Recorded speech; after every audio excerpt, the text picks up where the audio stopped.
Dnes som dočasne poveril funkciou prezidenta Policajného zboru Slovenskej republiky plukovníka Ľubomíra Soláka, veliteľa okresného veliteľstva Bratislava 1, ktorý má bohaté skúsenosti s každodennými problémami v hlavnom meste a s riešením závažných a krízových situácií.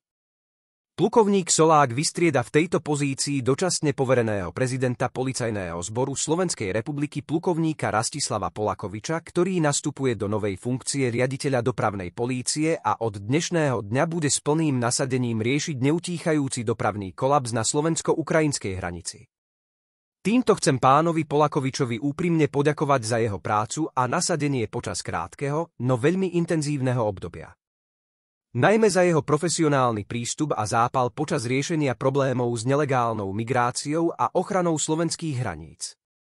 S novým dočasne povereným prezidentom Policajného zboru Slovenskej republiky máme rovnaký pohľad na bezpečnosť v našej krajine a zhodneme sa na základných prioritách, ktoré sme si vytýčili.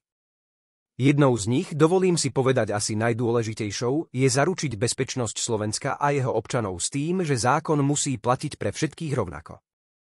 Zároveň som do funkcie viceprezidenta Policajného zboru pre migráciu, operatívu a riadenie služieb Policajného zboru prezídia Policajného zboru Slovenskej republiky ustanovil plukovníka Ivana Habštáka. Ďalšou zmenou je menovanie nového riaditeľa Úradu na ochranu ústavných činiteľov, na čelo ktorého nastupuje magister Pavol Krejčí. Obom pánom želám v ich nových funkciách veľa síl a teším sa na spoluprácu.